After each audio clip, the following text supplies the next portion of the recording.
नमस्कार. लोकशाही विशेषमध्ये मी विशाल पाटील आपल्या सगळ्यांचं स्वागत करतो. सध्या राज्यभरामध्ये जे ते छापे सत्र सुरू झालेलं आणि छापे सत्र सुरू झाल्यानंतर मात्र हे सगळं काही राजकीय हेतून प्रेरित आहे का असा देखील प्रश्न उपस्थित होतो. खरं तर याची सुरुवात झाली एका क्रूजवर. एनसीबीनं छापा टाकून ड्रग्ज हस्तगत केलं गेलं आणि त्यानंतर शाहरुख खानचा मुलगा आर्यनसह अनेकांना अटकही झाली. या प्रकरणानंतर एनसीबीनं या छापे कारवाईत भाजपचे कार्यकर्ते असा सवाल उपस्थित केला आणि त्यानंतर अचानक अजित पवार यांच्यासह त्यांच्या बहिणी आणि निकटवर्तीयांच्या घरी इन्कम टॅक्सचं छापा सत्र सुरू झालं आणि त्यामुळे छापे सत्र राजकीय हेतून केले जातात की व्यवहारातील पारदर्शकता तपासण्यासाठी असा प्रश्न विचारला जाऊ लागलाय. काय आहे नेमकं हे प्रकरण, काय आहे कारवाईचा हेतू, पाहूयात आमच्या या विशेष रिपोर्टमधून. अजित पवार कुणाच्या निशाण्यावर? अजित पवारांच्या निकटवर्तीयांच्या घरांवर छापे सत्र. एनसीबीच्या छाप्यावर आरोप करताच एनसीबी निशाण्यावर. छापे सत्रांची कारवाई राजकीय हेतून.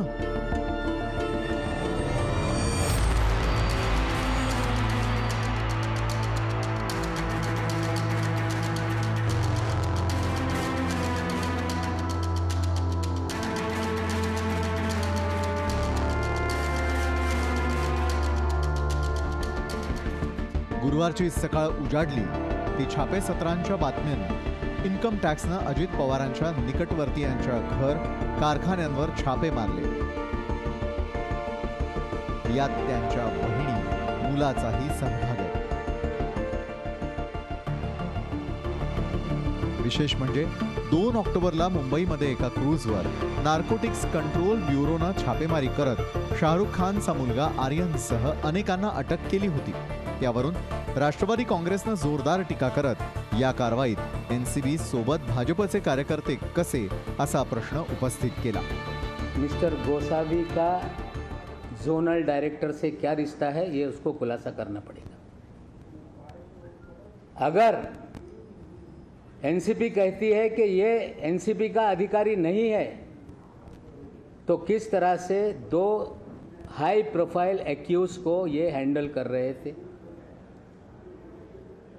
मनीष भानुशाली ये एनसीबी का अधिकारी नहीं, फिर ये दूसरे हाई प्रोफाइल जो एक्यूज है उसको कैसे हैंडल कर रहा था. सवाल ये उठ रहा है कि क्या एनसीबी को अधिकार है कि प्राइवेट लोगों को हायर करके या उनकी मदद से रेड की जाए. या आरोपांनंतर दुसऱ्याच दिवशी अजित पवारांच्या कंपन्या आणि त्यांच्या नातेवाईकांच्या घरी छापे सत्र सुरू होतं. याला निव्वळ योगायोग म्हणायचा का? आता या कारवाईवरून अजित पवारांनीही संशय व्यक्त केलाय. आता ही राजकीय हेतूने इन्कम टॅक्सने धाड टाकली का? काही इन्कम टॅक्सला आणखीन काही माहिती पाहिजे होती, हे इन्कम टॅक्सवालेच त्या ठिकाणी सांगू शकतील. यावरून भाजप केंद्रीय यंत्रणांचा गैरवापर करून राज्यातील सरकार खिळखिळं करण्याचा प्रयत्न करत असल्याचा आरोप केला जातोय. केंद्रीय यंत्रणा तो इन्कम टॅक्स असेल, ईडी असेल किंवा एनसीबी असेल, या सगळे यंत्रणेचा वापर करून महाराष्ट्राच्या सरकार, महाराष्ट्राला, नेत्यांना बदनाम करण्याच्या कट कारस्थान भाजपच्या सरकारच्या माध्यमातून सुरू आहे. विशेष म्हणजे भाजप आमदार आशिष शेलारांनी अलीकडेच एक सूचक वक्तव्य केलं होतं. 3 पक्षांमध्ये आपापसात विसंवादाची रोज लढाई लागली आहे आणि त्या 3 पक्षातील 2 पक्षांचे जे संकेत आमच्याकडे येत आहेत, या सगळ्याचा अभ्यास केला तर अनुमान असा काढता येऊ शकतो की राज्यात निवडणूक केव्हाही लागू शकेल.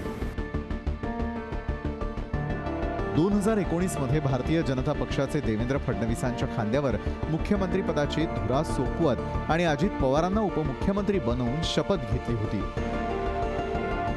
मात्र त्यांची सत्तेची गणितं जुळली नाही आणि महाविकास आघाडी सरकार अस्तित्वात आलं. त्यानंतर वारंवार सत्ता पक्षातील नेत्यांवर केंद्रीय यंत्रणांकडून कुठली ना कुठली कारवाई सुरू आहे. त्यामुळे ही कारवाई राजकीय हेतून तर होत नाही ना, असा सवाल वारंवार उपस्थित होतोय. ब्युरो रिपोर्ट, लोकशाही न्यूज. आणि याच महत्त्वाच्या विषयावरती अधिक चर्चा करण्यासाठी आज आपण आपल्या चर्चासत्रामध्ये आमंत्रित केलेलं आहे भाजपचे आमदार राम कदम, राष्ट्रवादीचे प्रवक्ता हेमंत टकले, राजकीय विश्लेषक उमेश घोंगडे आणि निवृत्त पोलीस अधिकारी धनराज वंजारी. सर्व मान्यवरांचं मी यावेळेला स्वागत करतो आजच्या विशेष चर्चासत्रामध्ये. थेटपणे सुरुवात जी आहे ती हेमंत टकले यांच्यापासून करूयात. हेमंत टकलेजी, आज ज्या प्रकारची प्रतिक्रिया अजित पवार यांनी दिली आहे, नवाब मलिक यांनी यापूर्वी दिलेल्या प्रतिक्रिया होत्या, त्यामुळे राजकीय हेतून प्रेरित असलेल्या अशा प्रकारच्या या कारवाई आहेत असं राष्ट्रवादी काँग्रेसचं म्हणणं आहे. थेटपणे हा निशाणा केंद्रावरती आहे. हेमंत टकले, आपण गेल्या काही दिवसाचे वायदे बघितले भाजपच्या नेत्यांचे. अमुक दिवसात महाविकास आघाडी सरकार जाईल, लवकरच पुन्हा आमचं सरकार येईल, अशा पद्धतीची वक्तव्य करताना त्यांनी असंख्य प्रयोग या राज्यामध्ये केले महाविकास आघाडीचे सरकार अस्तित्व घालवण्यासाठी. त्याच्यामधला एक मुद्दा, आज घटस्थापनेचा दिवस आहे त्यामुळे मला मुद्दाम आवर्जून सांगावं असं वाटतो की कोविडच्या प्रादुर्भावानंतर मंदिरं बंद केली होती सार्वजनिक हितासाठी, लोकांच्या आरोग्यासाठी, लोकांना जगवण्यासाठी. त्याच्यावर बऱ्यापैकी कंट्रोल आल्यानंतर स्वतःहून महाविकास आघाडीच्या मुख्यमंत्र्यांनी घटस्थापनेच्या मुहूर्तावर ही मंदिरं उघडली. आज तुम्ही सगळ्या चॅनल्सवर बघितलं असेल तर आम्ही इतकी आंदोलनं केली म्हणून ही मंदिरं उघडली, अशा प्रकारचा एक शेखी मिरवण्याचा प्रकार सुद्धा आपल्या लक्षात आला. कुठलंही श्रेय घेण्यासाठी मग ती यंत्रणा कशी होती, काय होती, त्यांनी काय प्रयोग केले, कसे उपयोगात आणले, कशा प्रकारे राज्याला सावरलं, याचा विचार न करता कुठल्या तरी गोष्टीचा एक बाऊ करून त्यामध्ये करायची ही सवय झालेली आहे. आपण बघितलं जी NCBने धाड टाकली होती क्रूजवर, आणि त्याच्यामध्ये स्पष्टपणे भारतीय जनता पार्टीचे लोक त्या तथाकथित आरोपींना अधिकारी असल्यासारखे घेऊन जाताना आपण बघितले. त्याच्यावर सगळीकडे ते चॅनलवर दिसल्यानंतर सारवासारव करण्यात आली की ते पंच होते. मला नाही वाटत की केंद्र सरकार अशा प्रकारे ज्या एजन्सीची स्वायत्तता आहे त्याला पूर्णपणे बाजूला ठेवून आपल्या कार्यकर्त्यांच्या मार्फत आपल्या विरोधकांवर कशी कारवाई करता येईल आणि ते अडचणीत कसे येतील याचा हा प्रयत्न सातत्याने सुरू होता. आणि काल हे सगळं आल्यानंतर त्याचा तुम्ही जो प्रश्न उपस्थित केला, राम कदम याचं उत्तर देतील, भाजपचे आमदार आहेत. राम कदमजी, हेमंत टकले यांचं म्हणणं आहे की असलेल्या कारवाई दरम्यान भाजपचे कार्यकर्ते त्या ठिकाणी नेमकं काय करत होते आणि स्वायत्त असलेल्या संस्था आता विरोधकांवरती कारवाई करण्यासाठी तुम्ही वापरताय का, जो आरोप होतोय आपण ऐकलाय. राम कदम, मला हेमंत टकले साहेबांविषयी नितांत आदर आहे. नेहमीच ते अतिशय तार्किक आणि उत्तम मुद्दे मांडत असतात. जरी करता आमचे पक्ष वेगळे असले, विचार आणि भूमिका वेगळ्या असल्या तरी अतिशय तर्कशुद्ध मुद्दे असतात. पण आजच्या चर्चेमध्ये आरंभी आजचा जो विषय आहे त्याला अनुसरून दोन मुद्दे या ठिकाणी मांडले. पहिला मुद्दा जो टकले साहेबांनी उपस्थित केला, मंदिरांचा. कोरोना कालखंडामध्ये मंदिरं बंद असली पाहिजेत का? होय, निश्चितपणे असली पाहिजेत. लोकांच्या आरोग्याची तुम्हालाही काळजी आहे, आम्हालाही काळजी आहे. पण जेव्हा बिअर बार उघडले जातात, पूर्ण मुंबई महाराष्ट्र उघडली जाते, काहीही बंद असं राहत नाही. अशा वेळेस नियम लावा, जे बिअर बारला लावले, नियम लावा जे बाकीच्या गोष्टी उघडताना लावले. दिवसाला 50 लोक 100 लोक जरी दर्शन घेत असतील तरी आमचं काही म्हणणं नाही. असा जर मुद्दा आम्ही मांडला तर काय मुद्दा चुकीचा आहे हा चर्चा ऐकणाऱ्या लोकांनी आम्हाला कृपया सांगावं. सातत्यानं मागणी करून सुद्धा स्वतः वेगवेगळ्या ट्रान्सफर्स, म्हणजे आता आपण पाहिलं की मुंबईमध्ये आजही 10 DCP असे बसलेत की जे 40 कोटी रुपये या सरकारच्या मंत्र्यांना आणि या सरकारला देऊन मुंबई शहरात DCP म्हणून काम करतात. म्हणजे 90% मुंबई 40 कोटी रुपये दिलेल्या डीसीपीच्या खाली असेल तर मुंबई सारख्या शहरात कशा पद्धतीनं वसुली सुरू असेल याची आपण चिंता करू शकता. माननीय मुख्यमंत्र्यांना गृहमंत्र्यांना असं नाही वाटलं की आरोप झाला आपण त्या डीसीपीला बोलवावं विचारावं खरं काय खोटं काय. पोलिसांविषयी आम्हाला आदर आहे पण जर असा आरोप होत असेल पण त्याच्यावर हे सरकार काहीच करणार नसेल तर हे सरकार कशा पद्धतीनं बदल्यांच्या पैशांमध्ये आणि हप्ता वसुलीमध्ये गुंतलंय हे आपल्याला लक्षात येईल. हा दुसरा मुद्दा. तिसरा मुद्दा की मंदिरं आपण पाहिलं की मंदिरं उघडण्याच्या पाठीमागे यांचा इगो आडवा आला होता. राम कदमजी, मंदिरापेक्षा आपण थेट छापे सत्र जे सुरू आहे त्या मुद्द्याकडे आपण थेट वळूयात. राम कदम, छापेवारी विषयच येतो, छापेवारी विषयच बोलतोय. तर 3 महिन्यापूर्वी देखील मंदिरं उघडली असती त्यांनी ती उघडली नाही. आता काय झालंय, आयटीनं कारवाई केली, सीबीआयनं कारवाई केली. ज्याच्या मनामध्ये पाप नाही तो त्या कारवाईचं स्वागत केलं. पण ज्याच्या मनामध्ये पाप आहे, ज्यांनी काहीतरी चुकीचं केलंय तो त्या सगळ्या एजन्सीजवर आक्षेप घेईल, त्यांच्यावर टीका टिप्पणी करेल हे आपल्याला ठाऊक आहे. आणि ज्या पद्धतीनं माननीय मंत्री महोदयाच्या जावयाला नार्कोटिक्सच्या अधिकाऱ्यांनी अटक केली, एनसीबीच्या अधिकाऱ्यांनी, तर त्यांचा जो काही हिशोब होता तो हिशोब चुकता करण्यासाठी ती प्रेस कॉन्फरन्स झाली. हे या सरकारनं कधी ठरवलं की शाहरुख खानचं आमचं भांडण आहे? आमचं शाहरुख खानशी भांडण नाहीये.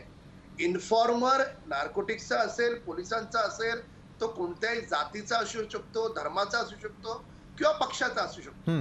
त्याला काही बंधन नाही. इन्फॉर्मर आहे. नाही, पण इन्फॉर्मर ज्या वेळेला अधिकाऱ्यांसारखी कारवाई करतो राम कदमजी, ते पटण्यासारखं नाही ना. पूर्ण होऊ द्या, माझं वाक्य पूर्ण होऊ द्या. 10 सेकंदात पूर्ण करतो, बाकी वेळ बाकीच्या वक्त्यांना द्या.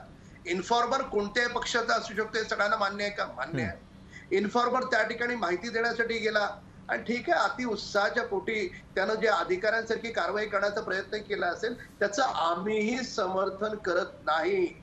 पण तो कसा भाजपचा कार्यकर्ता आहे आणि भाजपचे कार्यकर्ते कशी कारवाई करतात, आयटीची रेड पडली कशी चुकीची आहे, आयटीचं काय दुकान, आयटीचं काय ऑफिसच बंद करायचं का टाळे मारून?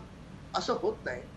तुमच्या सरकारच्या पोलिसांनी कारवाई केली ती पारदर्शी, पण केंद्र सरकारच्या एजन्सीनं कारवाई केली ती मात्र चुकीची. असं दोन्ही बाजूने ढोल बजवणं कितपत योग्य आहे? बरं, दोन्ही बाजूने ढोल वाजवले जातात असं राम कदम आपण म्हणताय. धनराज वंजारी यांच्याकडे जाऊयात, निवृत्त पोलीस अधिकारी आहेत ते. धनराज वंजारीजी, ज्या प्रकारच्या कारवाया सध्या सुरू आहे, ज्या प्रकारच्या एजन्सीज हाताळल्या जात आहेत किंवा ज्या प्रकारे विविध विभाग आपापल्या हातामध्ये आपापल्या अखत्यारीत असताना राज्य सरकार आणि केंद्र सरकार वापरत आहे, त्या ठिकाणी थेटपणे सुरू असलेले छापा सत्र हे राजकीय हेतूने प्रेरित आहे असं आपल्याला वाटतं का? दुसरीकडे एनसीबीने जी कारवाई केली त्यावेळेला भाजपचे असलेले त्या ठिकाणचे कार्यकर्ते भानुशाली जे आहे त्यांनी देखील लोकशाही न्यूज चॅनलला या संदर्भातली सविस्तर अशी प्रतिक्रिया दिली आहे की हो, मीच हे सगळं इन्फॉर्म केलेलं आहे. आणि त्या ठिकाणी मात्र कारवाई करताना ज्यावेळेला दृश्यामध्ये एखाद्या अधिकाऱ्याप्रमाणे ते वावरताना दिसतात. इन्फॉर्मर हा कुठल्याही पक्षाचा असू शकतो, कुठल्याही जाती धर्माचा असू शकतो, त्याबद्दल दुमतच नाही. मात्र जे अधिकाऱ्यांना असलेले अधिकार आहे ते या इन्फॉर्मरला दिले जातात का? धनराज वंजारी. प्रथम एक मुद्दा क्लिअर करतो. एजन्सी बद्दल स्वायत्त हा शब्द वापरला गेला तर चुकीचा आहे. भारतातील कुठलीही तपासी एजन्सी ही स्वायत्त नाही. घटनेत एकही तसा प्रघात नाही की होम मिनिस्ट्रीच्या केंद्रीय किंवा राज्यांच्या गृह खात्याच्या अंडर काम करते म्हणून यांना स्वायत्त म्हणून स्वतःची दिशाभूल करून घेतो.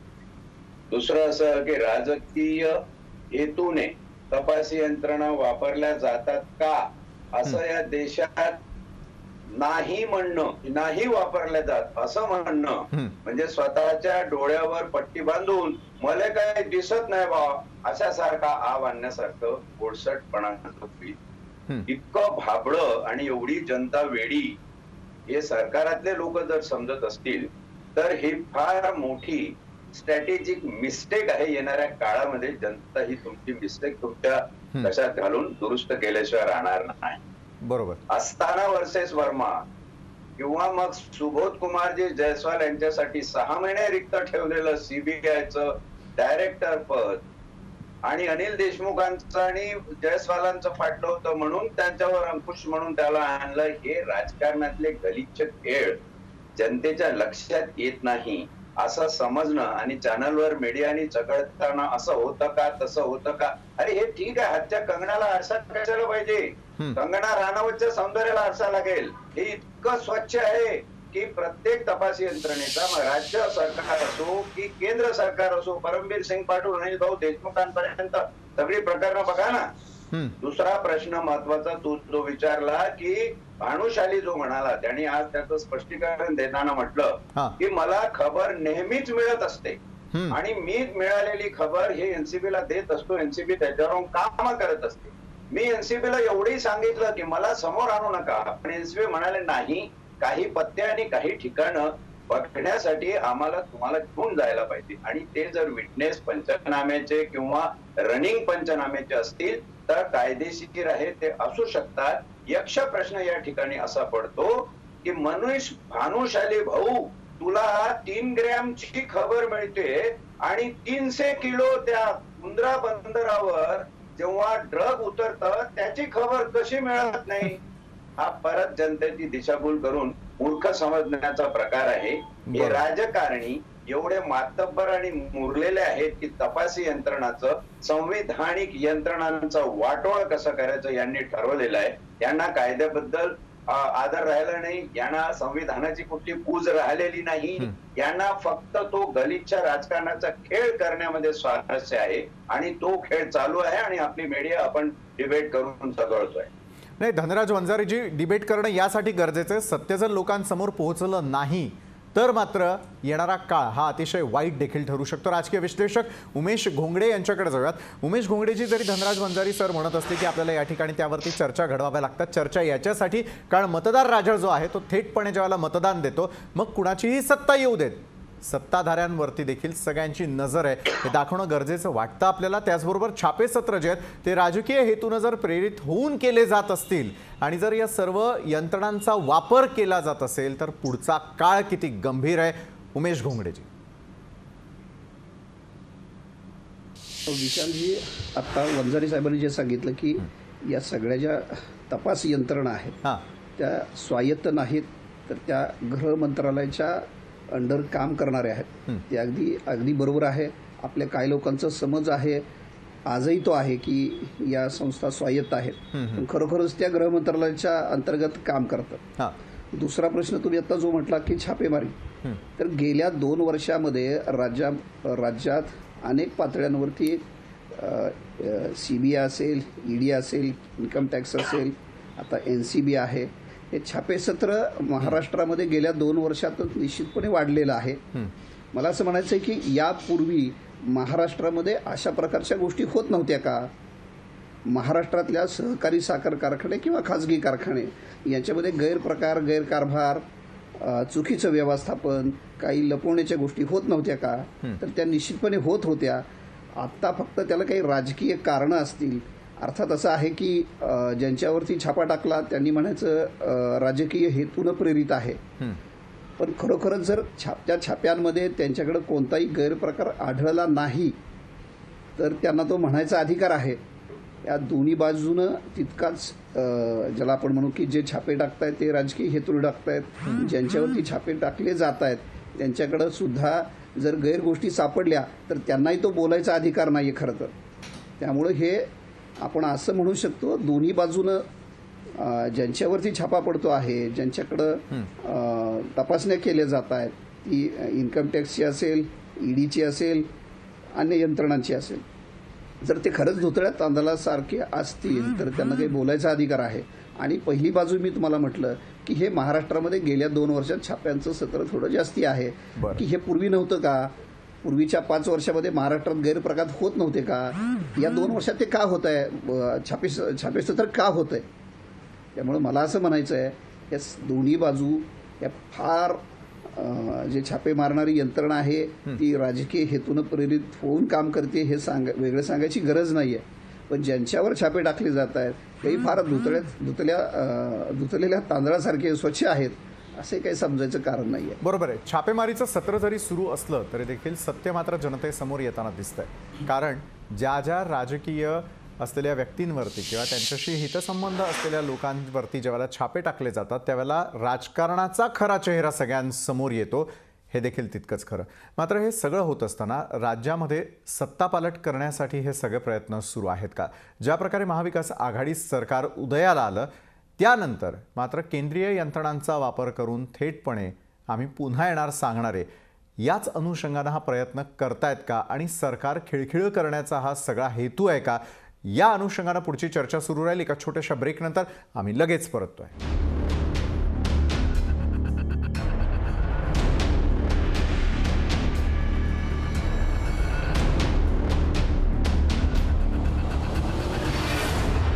ब्रेकनंतर आपल्या सगळ्यांचं पुन्हा एकदा स्वागत. आणि छापेसत्र राजकीय हेतूनं सुरू आहेत का, या अनुषंगानं आपण चर्चा करतो आहोत. या चर्चेमध्ये आपल्यासोबत सहभागी आहेत भाजपचे आमदार राम कदम, राष्ट्रवादीचे प्रवक्ते हेमंत टकले, राजकीय विश्लेषक उमेश घोंगडे आणि निवृत्त पोलीस अधिकारी धनराज वंजारी.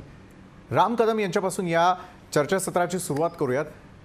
राम कदम, एका बाजूला महाविकास आघाडीचं सरकार आल्यानंतरच ही छापेमारी का सुरू झाली? गेल्या 2 वर्षांपूर्वी अशा प्रकारचे खरोखर प्रकार घडत नव्हते का, की मग आता राजकीय हेतूनं प्रेरित होऊन एकमेकांचं उखळ जे आहे ते कसं जनतेसमोर मांडता येईल यासाठी या यंत्रणा कार्यरत होत आहेत का? नाही, कसं आहे की 2 वर्षापूर्वी जेव्हा महाविकास आघाडीची, ज्याला आम्ही महावसुली आघाडी म्हणतो, त्यांचं सरकार नव्हतं तेव्हाही छापेमारी सुरू होती. पण तेव्हा छापेमारी सुरू असताना त्याची एवढी ओरड होत नव्हती. पण आता छापेमारी होते. भारतीय जनता पार्टी महाराष्ट्रात विरोधी पक्ष आहे. या महाराष्ट्रातल्या 3 पक्षाच्या वसुली सरकारवर लोकांची नाराजी आहे. कोकणाला अजून काही मिळालं नाही, मराठवाड्याला मिळालं नाही, मुख्यमंत्री घर सोडायला तयार नाहीत, मंदिरांनी मुद्दामहून 3 महिने उशिरा उघडली. सगळ्या बाबतीत त्यांचा बट्टा गोळा आहे. कशा पद्धतीनं कमिशनबाजी चालली आहे, कशा पद्धतीनं विकासाची कामं ठप्प आहेत. तर त्याच्यामुळे या सरकारवर एक प्रचंड नाराजी आहे. त्याच्यामुळे हे सरकार काय करते, 3 पक्ष, की जी जेन्युन छापेबाजी आहे, म्हणजे जी आवश्यक छापेबाजी आहे, मग ती इन्कम टॅक्सची असेल, ईडीची असेल, कागदपत्रांच्या आधारावर कधी इन्कम टॅक्स रेड करत असते. त्याच्याशिवाय इन्कम टॅक्स किंवा ईडी रेड करत नाही, हे आपल्यालाही माहिती आहे आणि ह्या सरकारच्या नेत्यांना, मंत्र्यांना देखील माहिती आहे. पण महाराष्ट्रामध्ये लोकांच्या मनामध्ये इतकी या 3 पक्षांबद्दल वाईट प्रतिमा निर्माण झाली आहे. कालच्या निवडणुकीतही आपण पाहिलं, निवडणूक हे मापदंड आहे की लोक कोणाला स्वीकारतात, कोणाला नाही स्वीकारत. 3 पक्ष एकत्र येऊन सुद्धा भारतीय जनता पार्टी हा पक्ष माननीय देवेंद्र फडणवीस साहेब यांच्या नेतृत्वाखाली आणि चंद्रकांतदादा पाटलांच्या नेतृत्वाखाली क्रमांक 1चा पक्ष आला. तर यांची कोकणाची यांच्यावर प्रचंड नाराजी, विदर्भाची या 3 पक्षावर प्रचंड नाराजी. मग याला आपण डायव्हर्ट कसं करायचं, याला आपण लोकांना भ्रमित कसं करायचं? तर जी छापेमारी अध्ययनाच्या आधारावर, कागदाच्या आधारावर, पुराव्याच्या आधारावर होते, तर हे लगेच बोंबलून सांगतात, बघा बघा आमच्यावर काय झालं, बघा बघा आमच्यावर काय झालं. म्हणजे यांच्या मंत्र्याच्या जावयाला 8 महिने तुरुंगात टाकलं. ते एनसीबीच्या अधिकाऱ्यांवर हे महाराष्ट्राचं सरकार, म्हणजे जे ड्रग माफियांवर तुटून पडतंय, त्यांच्यावर हे महाराष्ट्राचं सरकार तुटून पडतं. बरोबर. राम कदम, मदत केली पाहिजे का तुटून पडतं? राम कदम, एक साधा प्रश्न मला आपल्याला करायचा आहे. भाजपच्या किंवा विरोधी पक्षाच्या टार्गेटवरती महाविकास आघाडी सरकार आहे की राष्ट्रवादी काँग्रेस आहे? मुळामध्ये भारतीय जनता पार्टीच्या टार्गेटवर कुणीही नाही. आमचं टार्गेट सगळ्यांना एकत्र घेऊन विकास करणं हे आमचं टार्गेट आहे. या केंद्रीय ज्या एजन्सीज आहेत यांच्याकडे कागदपत्र आल्याच्या नंतर कुणी टॅक्स चुकवला असेल तर तुमची काय अपेक्षा आहे? तो कुठल्या एखाद्या पक्षाचा नेता आहे म्हणून त्याच्यावर कारवाई करायची नाही ही तुमची अपेक्षा आहे का? त्या कार्यालयाला आपण टाळं ठोकावं ही तुमची अपेक्षा आहे का? अपेक्षा आहे म्हणजे जे ड्रग्सच्या माफियांवर कारवाई करतात त्या ड्रग्सच्या माफियांवर कारवाई करणाऱ्या अधिकाऱ्यांची आपण पाठ थोपटली पाहिजे का त्यांच्यावर तुटून पडलं पाहिजे? हे 3 पक्ष त्यांच्यावर तुटून पडले. म्हणजे ह्यांना काय ड्रग माफियांचं समर्थन करायचंय का? ते पण हप्ते देतात का ह्यांना? ते हप्ते देत असतील म्हणून कदाचित काल हे समर्थन करत होते, आजही समर्थन करतात. पण त्याच्यामुळे आपण राम कदमजी, करतो आहोत. जरी त्या ठिकाणी संपूर्णपणे कारवाई सुरू असली तरी प्रतिक्रिया देताना आम्हाला त्या ठिकाणी कुठेही काँग्रेस दिसत नाही किंवा शिवसेना दिसत नाही. मात्र थेटपणे दिसतात ते फक्त राष्ट्रवादीचे नेते.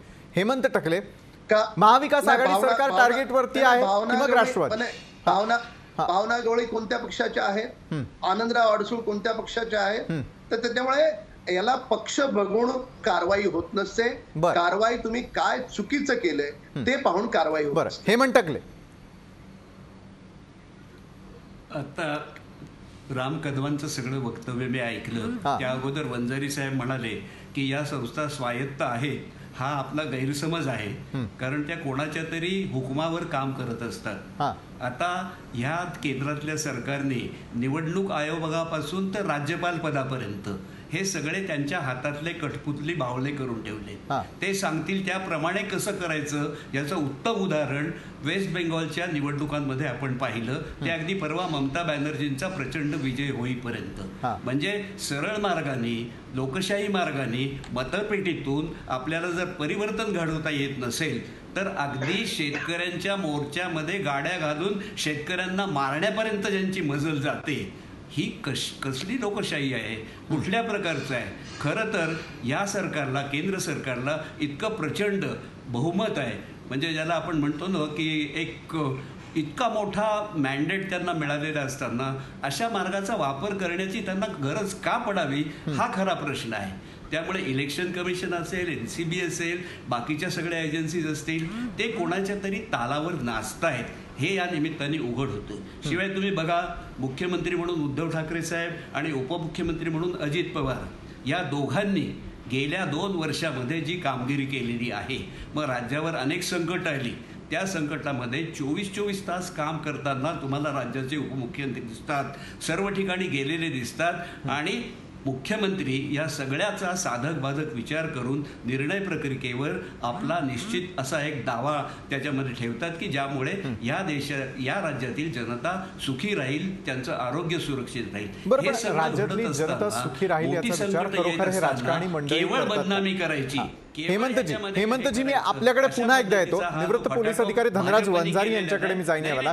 धनराज वंजारीजी, ज्या वेळेला अशा प्रकारची कारवाई केली जाते आणि म्हटलं जातं की होणारा भ्रष्टाचार रोखण्यासाठी, त्याचबरोबर होणारे गैरप्रकार रोखण्यासाठी हे सगळं केलं जात आहे, मात्र आज ज्या अजित पवारांच्याच नातेवाईकांवरती त्या ठिकाणी थेटपणे कारवाई करण्यात आली, त्याच अजित पवारांवरती कारवाई करण्यासंदर्भातलं वक्तव्य ज्यावेळेला शिवसेना आणि भाजपची सत्ता होती तेव्हाही करण्यात आलेलं होतं आणि त्यानंतर मात्र त्यांच्याच सोबतीनं या ठिकाणी जो आहे तो संसारही थाटल्याचा दिसून येतो.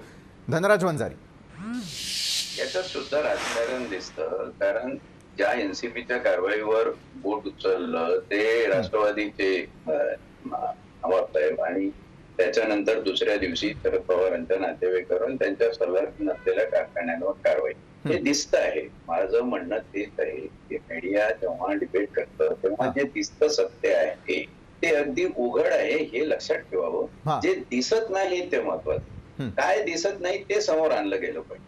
जे दिसत नाही ते असं आहे की याच्यातनं घाणेरड्या राजकारणाचा जो प्रकार आहे, जसं टकलेजी म्हणाले की बहुमत, हे अघोरी बहुमत म्हणेल मी. अघोरी बहुमत तुम्हाला मिळालेलं आहे आणि त्याच्या जोरावर तुम्ही सगळ्या यंत्रणा, आता निवडणूक आयोग स्वायत्त आहे पण पोलीस यंत्रणा, तपास यंत्रणा स्वायत्त नाही. स्वायत्त यंत्रणांची सुद्धा जिथे धडगत नाही, जिथे घटनेमध्ये निरपेक्ष आणि इंडिपेंडंट ज्युडिशियरीचा उल्लेख आहे, ती ज्युडिशियरी सुद्धा निरपेक्ष कितपत राहिलेली आहे हा विचार करण्याची वेळ आलेली आहे. पण तरी सुद्धा सर्वोच्च न्यायालयाचे न्यायाधीश या देशात जेव्हा सांगतात की सत्य हे ठणकावून समोर सांगितलं गेलं पाहिजे, आणि मला वाटतं ती मीडियाची खरी भूमिका आहे की सत्य हे ठणकावून समोर सांगितलं गेलं पाहिजे. सत्य काय आहे? ज्या परमबीर सिंगाचा वापर तुम्ही अँटी करप्शनचा प्रमुख म्हणून करून घेऊन शरद पवारांना पाटबंधारे घोटाळ्यामधून क्लीन चिट देऊन सकाळी 5 वाजता शपथविधीसाठी गेला, त्याच अजित पवारांवर आता छापे टाकण्याची वेळ तुम्हाला येते. ही जी राजकारणाची गलिच्छ पातळी आहे, गलिच्छ पातळी, माझा आरोप आहे एवढी गलिच्छ पातळी या भारतातल्या जनतेने 70-75 वर्षात कधी बघितली नसेल अशी झाली. इथं कोणी कोणाचं नाही, फक्त धंदा, व्यवसाय, व्यापार म्हणजेच राजकारण. जनतेचं लोककल्याणकारी राज्य ही रयतेची शिवरायाची संकल्पना तुम्ही मोडीत काढून टाक. कोणाला काही पडलेलं नाही. आज एवढे भयानक प्रश्न शेतकऱ्यांचे, त्यांच्या अंगावर गाड्या घालून मारलं जातं, एवढा ट्रिगर ऑफ आज भारतामध्ये आक्रोश आहे. हे काय चाललेलं आहे? तुम्हाला या ठिकाणी एकाधिकारशाही प्रस्थापित करायचे, सगळ्या यंत्रणा हातामध्ये घेऊन तुम्हाला 3 ग्रॅमची केस महत्वाची वाटते, 3000 किलो महत्वाची वाटत नाही. कुठलं मीडिया आणि कुठली यंत्रणा या ठिकाणी गेली जेव्हा ऑक्टोबर 2020 मध्ये नवी मुंबईमध्ये 1000 करोड रुपयाचं हिरोईन पकडलं गेलं होतं? का नाही आम्ही या प्रकरणाबद्दल बोलत? का बीजेपीचा माणूस सांगतो मी विटनेस झालो तर त्याला 3 ग्रामसाठी विटनेस तुला 3000 किलोची माहिती मिळू शकत नाही. उंदराबद्दल आज कोणी बोलायला तयार नाही. तुमची भारतातली मीडिया गप्प झालेली आहे. फ्रान्स 24 सांगितलं तालिबान्यांचं हे ड्रग इराणला जाऊन उंदरा बंदरात कराची मार्गे गुजरातमध्ये आलं. देशाच्या सुरक्षेचा धोका नाही वाटत तुम्हाला? देशाची पिढी नष्ट होत आहे त्याची लाज वाटत नाही राजकारण्यांना? तुम्हाला तुमच्या सोयीचं राजकारण करायचं आहे हो. या लुटूपुटूचे व्यवहार इकडे कायद्याने आम्ही रेड करतो हे कोणाला शिकवताय तो? या देशातली जनता इतकी मूर्ख आहे. हा भ्रम राजकारण्यांनी तक्षणी मनातला काढून टाकावा. लोक सुज्ञ आहेत, लोकांना सगळं कळतं.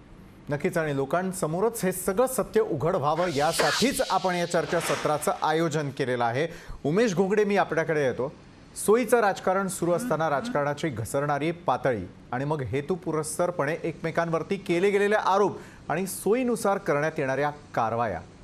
उमेश घोंगडे, कुठल्या दिशेला जातोय आपण? निश्चितपणे आता वंजारी साहेबांनी सांगितलं की ज्या गलिच्छ पद्धतीचं राजकारण सुरू आहे, मला असं म्हणायचं आहे की मगाशी पण बोलताना मी असं म्हटलं की महाराष्ट्रातल्या सहकारी कारखान्यांचं आपण उदाहरण घेऊ. सहकारी साखर कारखान्यांमध्ये गैरव्यवहार, गैरव्यवस्थापन हे काय आजचा विषय आहे का? महाराष्ट्रामध्ये हे अनेक वर्षांपासून सुरू आहे. गेल्या 2 वर्षामध्ये महाराष्ट्रातले साखर कारखाने किंवा विशिष्ट पक्षाचे राजकीय नेते हेच गैर वागतायत आणि म्हणून त्यांच्यावरती छापे.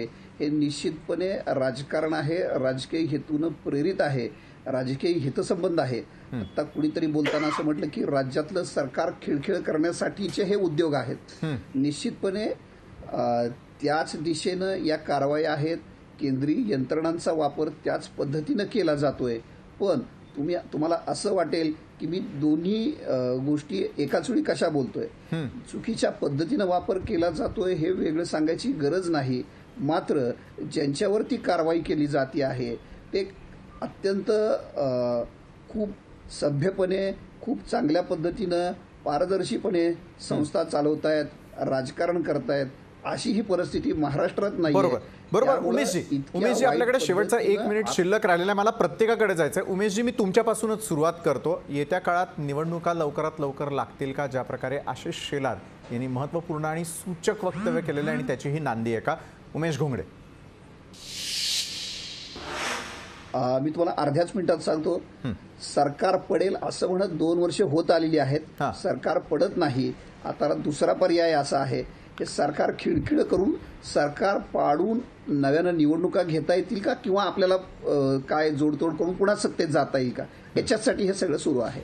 बरोबर. धनराज वंजारी यांना मला पुढचा प्रश्न आहे. धनराज वंजारीजी, येत्या काळात जर अचानकपणे निवडणुका आल्या तर होणारं जनतेचं नुकसान हे तर निश्चितच आहे. मात्र या निवडणुका राज्याला, देशाला परवडण्यासारख्या असतील का? धनराज वंजारी. अजिबात विशाल, तुला सांगतो, अजिबात निवडणुका येणार नाही. अरे बाबा, हे उघड्या डोळ्यांनी सगळं समजतं. मी 38 वर्ष घातलेली आहे या सेवेमध्ये. हे तोड पाण्याचं राजकारण आहे. याच्यामध्ये काही सत्ता बित्ता जाणार नाही आणि हे 5 वर्ष हे सरकार बरोबर काढेल आणि तिकडे नंतर 24 मध्ये त्यांच्या इलेक्शन लोकसभेत काय होईल ते पुढचं पोळे बघता येईल. सरकार बिरकार काही पडत. बरोबर. राम कदम, आशिष शेलार यांचं देखील म्हणणं होतं की थेटपणे 2 पक्ष हे आपल्या संपर्कात आहे आणि केव्हाही निवडणुका लागू शकतात. वेळ, काळ, स्थळ सगळं ठरलंय का? मुळामध्ये या 3 पक्षाचा मेळ आहे का, हा प्रश्न जर महाराष्ट्रातल्या कुठल्याही जाणकार माणसाला विचारला किंवा या ठिकाणी उमेश घोंगडे त्यांना जरी विचारला की वंजारी साहेबांचा अनुभव मोठा आहे, ते आता राजकारणात बहुजन वंचित आघाडीत त्यांनी प्रवेश केलाय, पण तो पक्षाचा बॅनर हटवून जर त्यांना जर विचारलं तेही सांगतील की या 3 पक्षांचा काही ताळमेळ आपसात बरोबर नाही. ही काही सांगण्याची कुठल्या ज्योतिषीची आवश्यकता नाही. हा पहिला भाग. दुसरा भाग, राष्ट्रवादीच्या मंत्र्यांची कामं शिवसेनेचा मंत्री करत नाही, शिवसेनेच्या मंत्र्यांची कामं काँग्रेसचा मंत्री करत नाही आणि या 3ही मंत्र्यांना मुख्यमंत्री भेटत नाहीत. अशा प्रकारची ओरड ही मंत्रालयामध्ये सतत सुरू आहे आणि काही लोक 10% घेतात, काही लोक 15% घेतात, फंड द्यायचे पैसे घेतात, कॉन्ट्रॅक्ट द्यायचे पैसे घेतात, अशा सगळ्या गोष्टी. राम कदम, आपला मुद्दा लक्षात आला. हेमंत टकलेजी, भाजपचं विरोधी पक्षाचं असलेलं स्वप्न पूर्ण होऊ देणार का? अजिबात नाही. 2 वर्ष या राज्याची सूत्र हाती घेतल्यानंतर ज्या पद्धतीने कारभार केला आणि जो नुसता कांगावखोरपणा करून भाजपचे सगळे नेते महाराष्ट्रभर दौरे करतायत, छोट्या छोट्या घटनांचा मोठा उल्लेख करून हे सरकार खिळखिळ करायचा प्रयत्न करतात, ते जितका जास्ती प्रयत्न करतील तितकं जास्ती मजबूत सरकार उद्धव ठाकरेजी आणि अजित पवारजी या राज्याला देतील आणि या राज्याला विकासाची नवी दिशा दाखवतील. बरं, आणि राजकीय 24च्या हेतून निवडणुकीत होणारे हे सुद्धा आरोप हे तिन्ही प्रत्यारोप पक्ष जे आहे एकत्रपणे राजकारणाचा राहून खरोखर एक यांचा भाग आहे, पराभव मात्र करतील. होणाऱ्या कारवाई या हेतू पुरस्सरच असतात का हेच शोधून काढण्याचा आपण प्रयत्न केला. धन्यवाद राम कदम, हेमंत टकले, उमेश घोंगडे आणि धनराज वंजारी आपण या चर्चासत्रात आमच्यासोबत जोडला गेलात त्यासाठी. आजच्या लोकशाही विशेषमध्ये वेळ झाली. इथंच थांबण्याची ताज्या घडामोडींसाठी पाहत राहा लोकशाही न्यूज.